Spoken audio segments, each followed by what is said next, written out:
नमस्कार दोस्तों, आप सभी का स्वागत है रूह को कपा देने वाली हॉरर कहानी में। आज की जो भूतिया कहानी है यह डुमरी नाम के एक छोटे से गांव की सच्ची घटित कहानी है।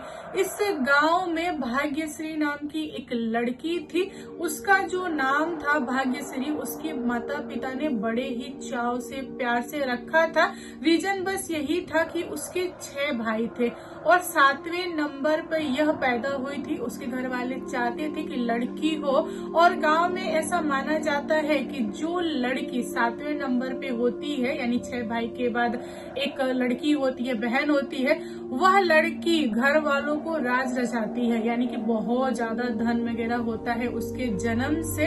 यहाँ पे भाग्यश्री का जो परवरिश हुआ काफी ज्यादा अच्छे से हुआ, लेकिन उसकी लाइफ में समस्याएं तब आई जब वह यंग हुई। धीरे धीरे भाग्यश्री के माता पिता दोनों लोगों ने दुनिया छोड़ दिया और भाग्यश्री के पास 6 भाभियां थी। जो भाभियां थी वह अलग अलग जगह से आई हुई थी और भाभियों ने भाग्यश्री को अपनाने से मना कर दिया। भाग्यश्री अपने 6 भाइयों के यहाँ, यानी कि 2 महीना इनके यहाँ 2 महीना उनके यहाँ, ऐसा करके रहती थी और भाभियां बहुत ज्यादा सताती थी और इस बात की खबर भाग्यश्री के भाई लोगों को पता नहीं था। एक दिन ऐसा हुआ कि भाग्यश्री की सारी भाभियां मिल के इकट्ठे उन लोगों ने बात विचार किया कि अगर भाग्यश्री की हम लोग शादी करेंगे तो उसमें हम लोग को खर्चा करना पड़ेगा और हमें दान दहेज वगैरह देना पड़ेगा। उससे बेहतर है किसी घर से निकाल देते हैं, भगा देते हैं। उन भाभियों में से एक तेज तरार भाभी ने बोला कि देखो बहन, अगर उसे हम लोग घर से निकालते हैं तो समस्या हो जाएगी, गाँव वाले छोड़ेंगे नहीं और हमारे जो पति हैं वे हमें माफ नहीं कर पाएंगे। तो बेहतर है कि कुछ ऐसा प्लान किया जाए जिससे भाग्यश्री घर छोड़ के चली भी जाए और इल्जाम हम लोग के ऊपर ना आए। इसके बाद भाग्यश्री की भाभियां बहुत ज्यादा गाली गलौज ताना ये वे देती थी भाग्यश्री को। उन लोगों ने इतना ज्यादा कर दिया कि भाग्यश्री को मजबूरन एक दिन घर छोड़ना पड़ा। एक दिन भाग्यश्री अपना घर गुस्से में छोड़ देती है। दोपहर में भाग्यश्री अपने गांव से निकल जाती है। काफी दूरी चलने के बाद से उसको एक भारी पेड़ दिखाई देता है। उस पेड़ के पास एक चबूतरा था, वहाँ पे जाके वह बैठ जाती है।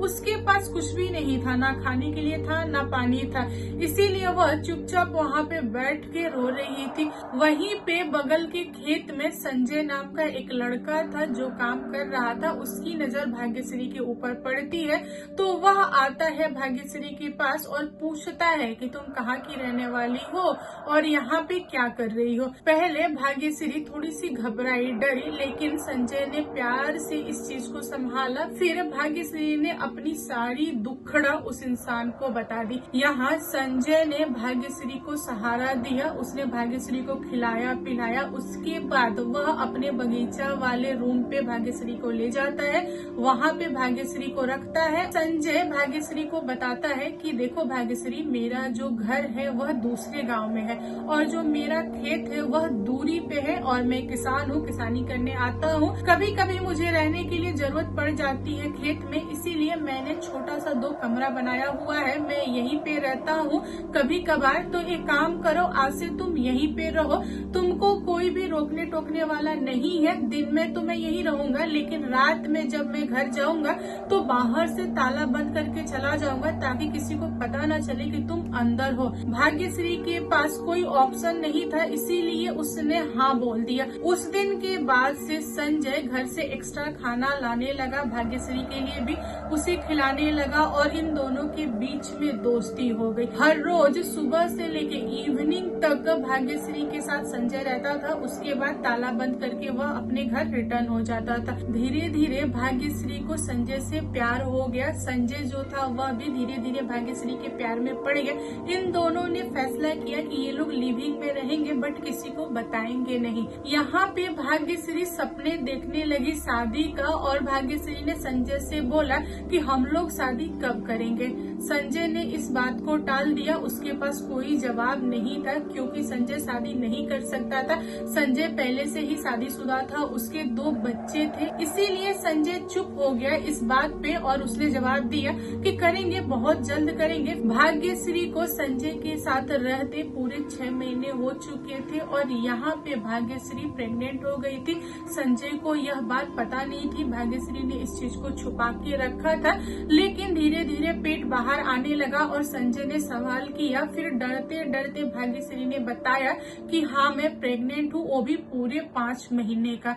संजय का जो माथा था वह गर्म हो गया था। संजय ने कभी भी उम्मीद नहीं लगाया था कि भाग्यश्री इस तरह से चीजें करेगी और छुपाएगी। भाग्यश्री ने संजय को बहुत समझाया और उसने बताया कि देखो, अगर मैं पहले बता देती कि मैं प्रेग्नेंट हूँ तो पता नहीं तुम कैसे रिएक्ट करते, तुम मुझसे शादी करते कि नहीं करते।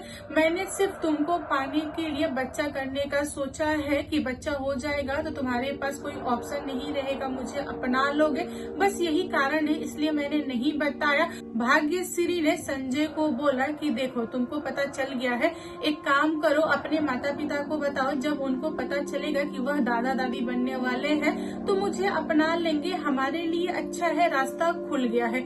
यहाँ पे संजय ने भाग्यश्री को एक चाटा खींच के मारा। उसके बाद बोला कि आज की बात से तू अकेले रहेगी, यहाँ पे मैं तुझसे मिलने नहीं आऊंगा, अगर तुमको रहना है तो रहो, नहीं रहना है तो घर छोड़ के चली जाओ। यहाँ पे भाग्यश्री का फिर से दिल टूटा। उसने कभी भी नहीं सोचा था कि इस टाइप की चीजें उसके साथ होंगी। संजय बहुत ज्यादा गुस्से में था, वह भाग्यश्री को छोड़ के घर चला गया। उसको समझ नहीं रहा था कि क्या किया जाए, कैसे भाग्यश्री को बताऊं कि मैं मैरिड हूँ और अपनी वाइफ को कैसे बताऊं कि मैंने भाग्यश्री को रखा हुआ है, वो भी दूर। यहाँ संजय बहुत ही ज्यादा बुरी तरह से फंस चुका था। उसके मन में आ रहा था कि बच्चा को खराब कर दिया जाए, लेकिन कैसे? अगर मैं भाग्यश्री को हॉस्पिटल ले जाऊंगा तो कोई ना कोई मुझे देख लेगा, अगर देख लेगा तो यह बात पूरे गांव में फैल जाएगी और जो मेरी इज्जत है वह उड़ जाएगी। तो उससे बेहतर है कि मैं कुछ घरेलू उपाय करूं और उसका जो बच्चा है उसे हटा दूं। यहाँ पे संजय ने बहुत कोशिश किया, लेकिन भाग्यश्री का जो बच्चा था वह सही सलामत रहा, उसको कोई भी प्रॉब्लम नहीं हुआ और जो प्रेगनेंसी थी वह पूरे 8 महीने की कंप्लीट हो चुकी थी। संजय की वाइफ धीरे धीरे डाउट करने लगी संजय पे। वह सोचती थी कि मेरा पति हमेशा गायब रहता है, कहाँ चला जाता है, क्या करता है, मुझे जांच पड़ताल वगैरह करना चाहिए। इसीलिए वह औरत एक दिन अपने पति का पीछा करते करते पहुंच जाती है भाग्यश्री के पास। संजय, भाग्यश्री और संजय की वाइफ तीनों एक जगह थे, एक दूसरे को देख के झटके में आ गए। संजय ने भाग्यश्री को बताया कि देखो यह मेरी वाइफ है और संजय डरते डरते अपनी वाइफ को बताया कि देखो इसको मैंने रखा हुआ है, यह यहाँ पे है और यह प्रेग्नेंट है, ऐसा ऐसा हो गया है, मुझे माफ कर दो। भाग्यश्री के होश उड़ गए थे जब उसने संजय की वाइफ को देखा और संजय की वाइफ से मिली। संजय की वाइफ बहुत ज्यादा झगड़ालू थी, उसने ना आओ देखा ना ताओ देखा, उसने मार पिटाई वगैरह स्टार्ट कर दिया भाग्यश्री के साथ। भाग्यश्री बहुत ज्यादा चोट खा चुकी थी। संजय किसी भी तरह इस मैटर को संभालता है, वह अपनी वाइफ को लेके आ जाता है घर पे। घर पे संजय और संजय की वाइफ में बहुत ज्यादा लड़ाई हो रही थी। संजय जो था वह पूरी रात घर पे लड़ता रहा। इधर भाग्यश्री को रात में दर्द चालू हो गया क्योंकि उसको बहुत ज्यादा चोट लग गया था। उसका जो बच्चा था वह 8वें महीने पे ही बाहर आने लगा। उसकी मदद करने वाला कोई नहीं था।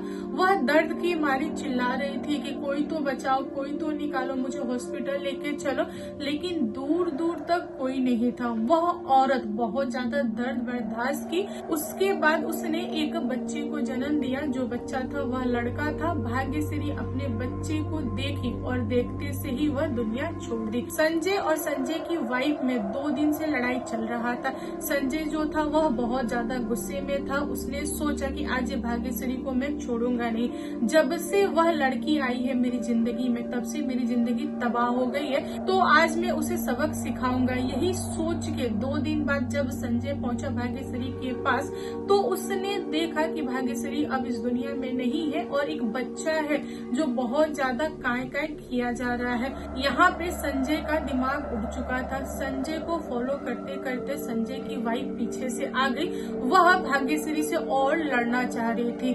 उसने भी देखा कि भाग्यश्री अब इस दुनिया में नहीं है। जो बच्चा है बस ऐसे ही पड़ा है साइड में और रो रहा है। इस सिचुएशन में संजय की वाइफ के दिमाग में एक चीज आया, ये जो बच्चा है मेरे पति का है।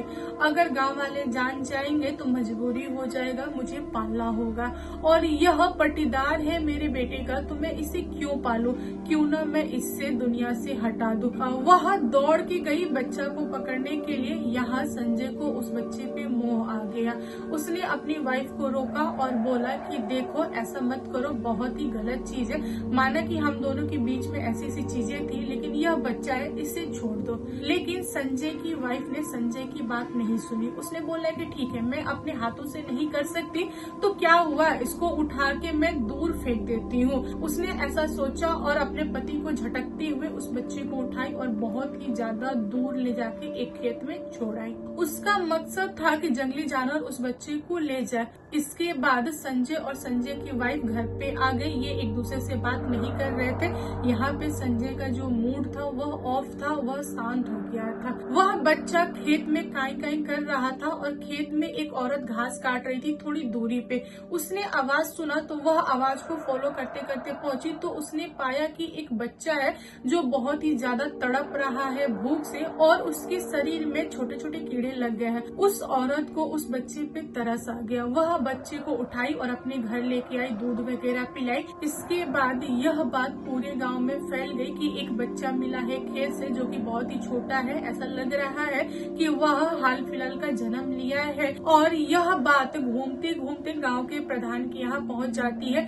गांव के प्रधान की वाइफ जब सुनती है कि एक बच्चा खेत से मिला है तो वह भागते हुए उस औरत के पास आती है और उस औरत से बच्चा ले लेती है। दोस्तों, जब संजय को पता चला कि उसका बच्चा इसी गांव में है और प्रधान के घर पे है, तब जाके संजय के जो होता है सीने में थोड़ी सी ठंडक मिली। उसने सोचा कि चलो जो भी हुआ अच्छा हुआ, यह बच्चा उनके यहाँ है, इसका मतलब वे लोग परवरिश कर देंगे, उनके पास बहुत ज्यादा पैसा है। यहाँ पे संजय के हिसाब से मैटर क्लोज हो गया।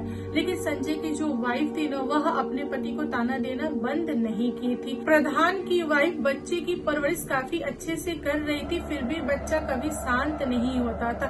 वह कभी भी ऐसे ही रोना स्टार्ट कर देता था। प्रधान डॉक्टर से दिखाते थे, डॉक्टर बोलते थे कि सब कुछ सही है, फिर भी बच्चा शांत नहीं होता था।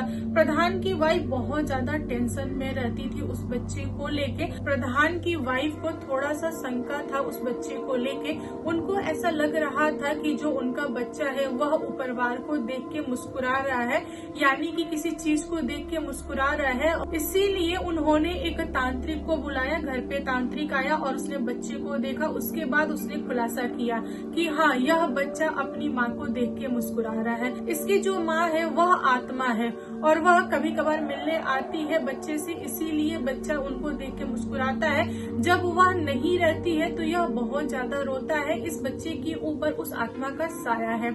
यह सुनने के बाद से प्रधान की वाइफ रोने लगी। उसके बाद उसने तांत्रिक को बोला कि इस बच्चे को बचा लीजिए, यह मेरा बच्चा है, किसी आत्मा का नहीं है, इसकी परवरिश मैं करूंगी, आगे चल के मेरा यही वारिस होने वाला है, तो इसे आप बचा लीजिए। फिर तांत्रिक ने उस बच्चे की झाड़ फूक वगैरह किया, उसको ताबीज पहनाया और घर को बांध दिया ताकि आत्मा प्रवेश ना करे। उस दिन के बाद से बच्चा नॉर्मल रहने लगा। कुछ महीनों बाद संजय को भाग्यश्री की याद आई। फिर उसने सोचा कि चलो चलते हैं और देखते हैं कि वह रूम कैसा है। वह अपने घर से चाबी लेता है और पहुंचता है उस घर पे जहाँ पे भाग्यश्री रहती थी। फिर उसने ताला खोला, उसके बाद वह गेट बंद करके अंदर बैठा और भाग्यश्री को याद कर रहा था।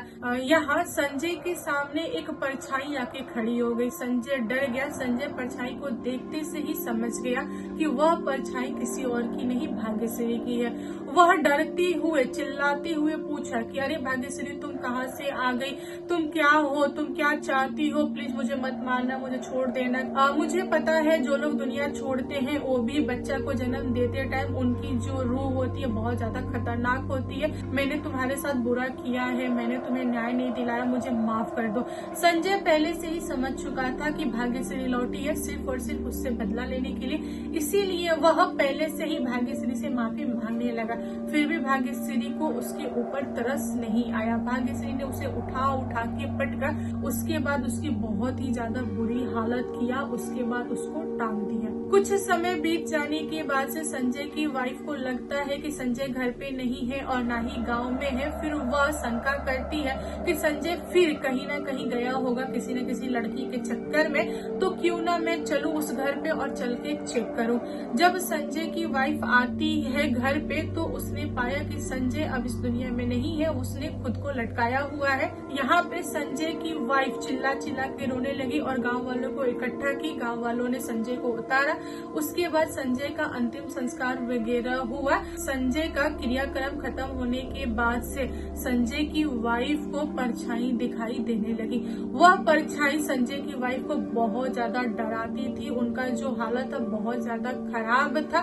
फिर उन्होंने खुद को एक तांत्रिक से दिखाया।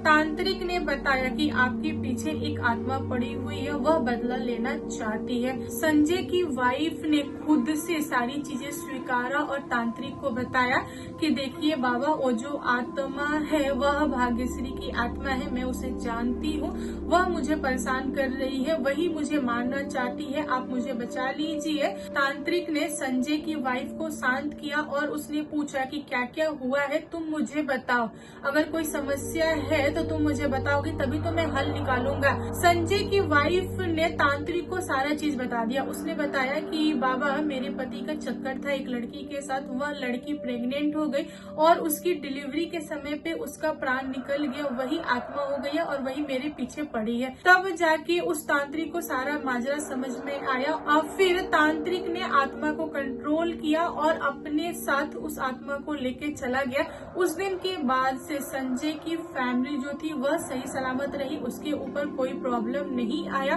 और भाग्यश्री का जो बच्चा था वह सही सलामत रहा, उसकी परवरिश काफी अच्छी हुई और आगे जाके वह बच्चा राज किया। दोस्तों, आज की कहानी कैसी लगी कमेंट करके बताइएगा। कहानी पसंद आए तो प्लीज लाइक एंड शेयर कीजिएगा और मेरे चैनल पे न्यू आए हो तो चैनल को सब्सक्राइब करना। Thank you, bye bye.